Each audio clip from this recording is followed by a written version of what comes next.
سمجھتے ہیں ہم تو آرام کرتے ہیں لیکن ان کا آرام نہیں ہوگا۔ مفتاح العلوم کے بارے میں، اس کی ترقی کے بارے میں، تعمیرات کے بارے میں، تعلیمات کے بارے میں، مالیات کے بارے میں فکر مند دیکھتے ہم جب بھی آتے ہیں۔ کبھی ان کو فکر ہوتی ہے صاحب تعمیر کا یہ گوشہ محتاج طلب ہے، کبھی فرماتے ہیں کہ صاحب ادھر یہ ٹنکی والا احاطہ ہے، اس کی اگر احاطہ ہو جائے، دیواریں اونچی ہو جائیں تو ہمارے طلبہ باہر روڈ پر نہ جائیں، یہیں گھومنا ہو جائے، بچوں کا کھیلنا ہو جائے، چہل قدمی ہو جائے، اور یہ اس کا احاطہ ہو جانا چاہیے۔ کبھی اور دوسرے مسئلوں پر گفتگو فرماتے رہتے ہیں، تو یہ غافل نہیں ہیں۔ ان کی باتیں سن کر مجھے تو شراسد ہوتا ہے کہ بہت ساری باتیں وہی ہوتی ہیں جو مسیح الامت حضرت مولانا جلال آبادی کی زبانی ہم سنتے تھے۔ ان کی وہی حکمت سے بھری ہوئی باتیں، وہی سنجیدگی کی باتیں اور وہی دور اندیشی کی باتیں، وہ سب الحمدللہ ہمیں ان کی جھلک نظر آتی ہے ان کے اندر۔ امید ہے اللہ رب العزت سے کہ انشاءاللہ اس مفتاح العلوم کو دن دگنی رات چوگنی ترقی ہوتی رہے گی۔ اور کل یہاں پر مجلس شورا کا اجلاس ہوا ہے، اور مجلس شورا میں انہوں نے حیدرآباد سے، بنگلور سے، صاحب افریقہ سے اور کہاں سے جو یہاں کے مستفیدین تھے خاص طور سے ان کو مدعو کیا، ان کو دعوت دی، ان کے نام رکھے، ان کو باقاعدہ اہتمام کے ساتھ دعوت دے کر کے بلایا، اور ان کے سامنے مفتاح العلوم کو ایک کھلی کتاب کے طور پر پیش کر دیا۔ کوئی اجمال نہیں تھا، کوئی ابہام نہیں تھا، اس کے اندر کسی قسم کا کوئی اغلاق کا کوئی انداز نہیں تھا، اور بتلایا آپ کا مفتاح العلوم، اور یہ مفتاح العلوم کی کھلی کتاب آپ کے سامنے ہے۔ آپ حضرات کو دعوت دی گئی ہے کہ اپنی ثوابدید کے مطابق آپ مفتاح العلوم کی ترقی کے بارے میں جو فرمائیں گے۔ بندہ حاضر ہے، میری تحریر کی ضرورت ہے تو میری تحریر ہے، میری جان کی بھی ضرورت ہے تو میری جان بھی اس کی ترقی کے لیے حاضر ہے۔ اور کیا چاہیے اس کے لیے؟ جبریل امین تو آئیں گے نہیں آسمان سے وہیں لے کر کہ صاحب یہ بہت بڑے متدین، بہت بڑے قابل فاضل ہیں۔ یہ تو حضرت حکیم الامت مولانا تھانوی علیہ الرحمہ نے فرمایا، اور ہم نے جملے کو اپنے مسیح الامت حضرت والا سے بارہا سنا کہ جس کی طرف زمانے کے اہل علم کا رجوع ہو جائے سمجھو کہ وہ مقبولین میں سے ہے، اللہ کے نزدیک وہ مقبول ہے۔ عوام کی بھیڑ کا ہو جانا، ہزاروں کی تعداد میں مجموعوں کا ہو جانا، یہ کوئی کمال نہیں ہے، لیکن زمانے کے اہل علم اگر کسی کی طرف متوجہ ہو جائیں، اہل علم و فضل قلبی طور پر متوجہ ہو جائیں، تو یہ مقبولیت عند اللہ کی بات ہے۔ اس لیے میرے بھائیوں اور بزرگوں، یہاں پر قصبے کے لوگ بھی بھاری تعداد میں ہیں، علاقے کے حضرات بھی بھاری تعداد میں ہیں، اور علاقے کے اندر حضرت والا دعوت نور اللہ برکتہ کے فیض و برکات عام ہیں۔ ہم تو جب بھی سنتے تھے علاقے کے لوگ ہمارے حضرت نے فرمایا، ہمارے حضرت نے فرمایا، ہمارا مدرسہ مفتاح العلوم، یہ مدرسہ مفتاح العلوم کے علاوہ دوسرے مدرسے سے واقف نہیں ہوئے، یہ حضرت والا کے نام سے دوسرے کسی حضرت سے واقف نہیں ہوئے، اور فرمایا کہ ہمیں تو اللہ نے جو عطا فرما دیا حضرت کی شکل میں، ان سے بڑھ کر ہمارا نزدیک کوئی نہیں ہے۔ تو بہرحال انہوں نے اپنی ذمہ داری کو ہلکا کیا ہے، اپنی ذمہ داری کا احساس کیا ہے، اس کے وزن اور اس کے بھاری پن کو محسوس کیا ہے، اسی واسطے انہوں نے مختلف مقامات سے جمع کر کے بلایا ہے۔ یہاں کی تعلیمات کا بھی اندازہ کرایا، کئی بار اس کا جائزہ کرایا گیا۔ محتمم صاحب نے یہ کہ جن بچوں کی امتیازی حیثیت تھی، پوزیشن تھی، ان کو انعام سے نوازا گیا، آگے کے لیے ان کو امیدیں دلائی گئی، ان کا وظیفہ مقرر کیا گیا۔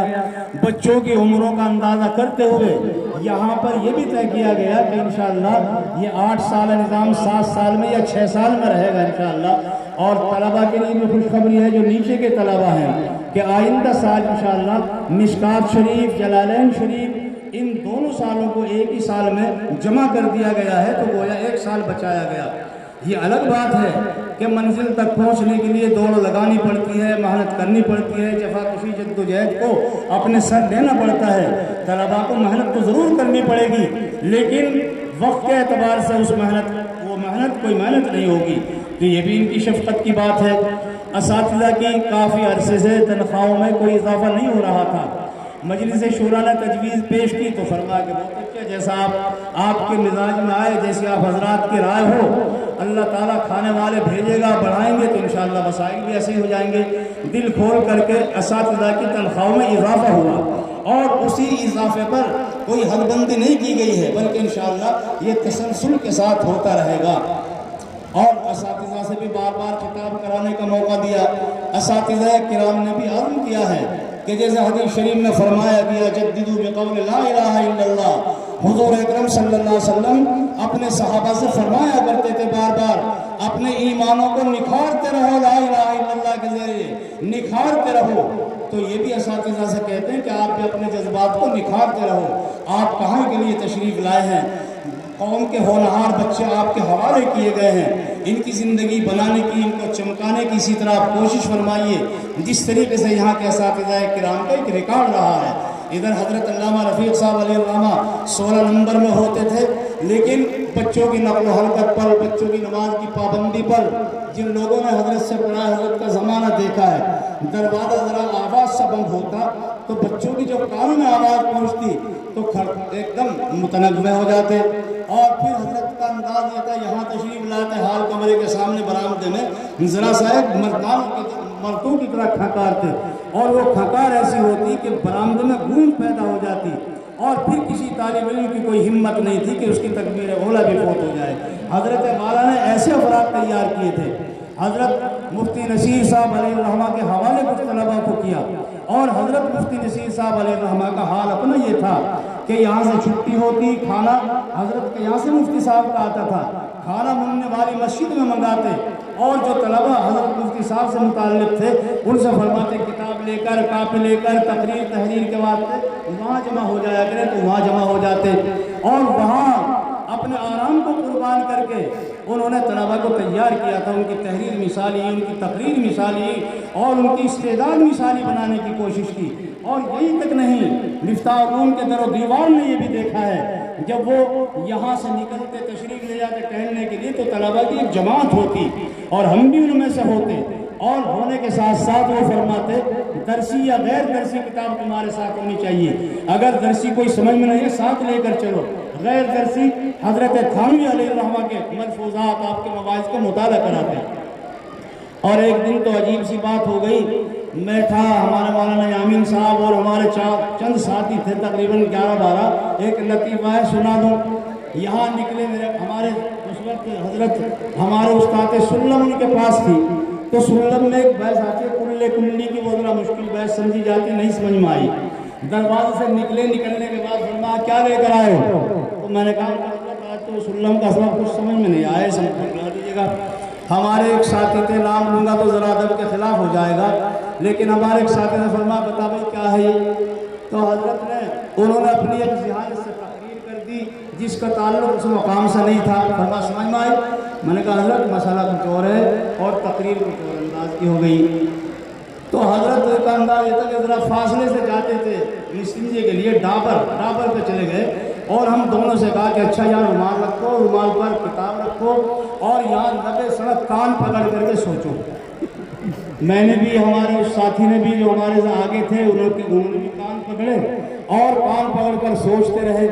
تو حضرت جب تشریف لائے کیا رہا؟ میں نے کہا حضرت سمجھ میں کہیں آیا، بات تو وہی ہے۔ پھر یہاں سے کان پکڑا، میں اساتذہ سے عرض کر رہا ہوں، اگرچہ وہ زمانہ اور تھا، یہ زمانہ اور ہے، لیکن جب طلباء کے اندر شفقت، طلباء کی شفقت ہوگی تو انشاءاللہ تعالیٰ اسی طریقے سے رنگ آتا چلا جائے گا۔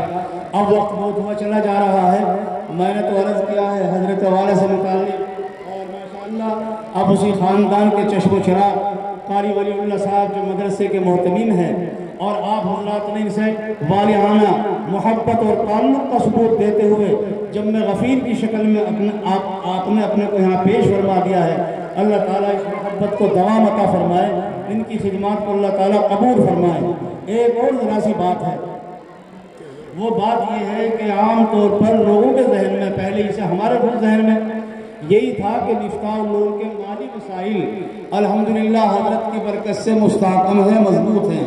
اور بہت حد تک مستحکم ہیں، لیکن مدرسے کی ضروریات کا جو سلسلہ ہے، تنخواہوں کا بڑھنا، مطبخ کا خرچ کا بڑھنا، تعمیرات کا بڑھنا، اور بہت ساری تعمیرات کی اصلاح اور ان کی مرمت کا ہونا، یہ ایسے امور ہیں کہ بھی آپ حضرات کی ضرورت ہے۔ جس مردانہ وار اور جس والہانہ محبت اور عقیدت کے ساتھ آپ حضرات نے اور آپ حضرات کے بڑوں نے مفتاح العلوم کی خدمت کی ہے، مالی اعتبار سے، مشوروں کے اعتبار سے، وہ غلہ اسکیم کا موقع ہو یا پھر مالیات کا مسئلہ ہو یا رمضان شریف کا موقع ہو، آپ جہاں دیگر مدارس کو نوازتے ہیں اپنے اس مفتاح العلوم کو ذہن میں رکھیں۔ ماں بہنوں کی بھی بڑی تعداد ہے اور ماں بہنوں سے بھی عرض کرتا ہوں کہ جب بھی آپ کو اللہ موقع عطا فرمائے کچھ خدمت کرنے کا، مالی تعاون کرنے کا، اپنے مفتاح العلوم کو جو ہمارے حضرت کا مدرسہ ہے یہ چل رہا ہے، اس کو ہمیشہ یاد رکھیں۔ میں نے ایک چھوٹی سی حدیث پڑھی آپ کے سامنے کہ نبی کریم صلی اللہ علیہ وسلم نے ارشاد فرمایا الدال علی الخیر کفاعلہ، اور اس کا مطلب یہ ہے کہ حضور پاک علیہ السلام نے ارشاد فرمایا کسی کام کی رہبری کرنے والا، دلالت کرنے والا، اس میں تعاون کرنے والا بھی ایسا ہی ہوتا ہے جیسے اس کام کو انجام دینے والا۔ اب یہ تقریباً 40-50 طلبہ بیٹھے ہیں جن کے سروں پر ہری پگڑی ہے اور ان کے گھر والے بلیوں اچھل رہے ہوں گی، مائیں دیکھ کر خوش ہو رہی ہوں گی، ان کے والدین دیکھ کر بڑے فرحاں و شاداں ہوں گے، ان کے بھائی دیکھ کر اپنے ان بھائیوں کو اس پگڑی کے اندر بڑے خوش ہو رہے ہوں گے۔ لیکن اس حدیث شریف کی روشنی میں کہتا ہوں کہ صرف ان کی خوشی ان کے گھر والوں ہی کے لیے خوشی نہیں ہے، ان کے والدین ہی کے لیے خوشی نہیں ہے، بلکہ ان کی خوشی ہمارے سب کے لیے خوشی ہے۔ جن لوگوں نے مفتاح العلوم میں کسی بھی اعتبار سے تعاون کیا ہے ان سب کے لیے خوشی ہے۔ کیوں؟ ان کے مولوی اور عالم بنانے میں سب کا دخل ہے۔ ماں بہنوں کا چندہ نہ ہوتا تو بتائیے پھر مفتاح العلوم کیسے چل جاتا، اور ہمارے بزرگوں کا، علاقے کے ذمہ داروں کا تعاون نہ ہوتا، یہ نظام درس و تدریس کیسا قائم ہوتا؟ اور جب نظام درس و تدریس نہ قائم ہوتا تو یہ علماء کہاں سے آ جاتے؟ تو پتہ چلا کہ صرف والدین اور ماں باپ کے لیے خوشی کا موقع نہیں بلکہ رشتہ داروں کے لیے بھی خوشی، جلال آباد والوں کے لیے بھی خوشی کا موقع، علاقے والوں کے لیے بھی خوشی کا موقع، ماں بہنوں کے لیے بھی خوشی کا موقع۔ جس درجے جس کی محبت اور عقیدت مفتاح العلوم سے وابستہ ہوگی اسی اعتبار سے انشاءاللہ العزیز ان کو نوازا جائے گا اور ان کی سب کی حصہ داری ہوگی۔ حضرات میں کمپنیوں میں شیئر ڈال دیتے حصہ داری ہوتی ہے، یہ بھی حصہ داری آپ کے قائم ہوگی اور انشاءاللہ العزیز یہ قیامت تک یہ سلسلہ چلتا رہے گا، اور جتنے حضرات ان کے ذریعے عالم فاضل بنتے چلے جائیں گے جتنا ثواب ان کو ملے گا آپ سب حضرات کو بھی وہ ثواب ملے گا، کیونکہ آپ حضرات نے اپنی محنتوں سے، جدوجہد سے ان کو عالم بنانے میں کوشش کی ہے۔ اللہ تعالیٰ عمل کی توفیق عطا فرمائے۔ اور جی تو چاہتا تھا ایک پیغام پہنچانے کے لیے، اگر آپ فرمائیں تو کہہ دو، ہاتھ اٹھاؤ کون کون سننے کو تیار ہے؟ بات چونکہ آپ حضرات کے مفتاح العلوم کی ہو رہی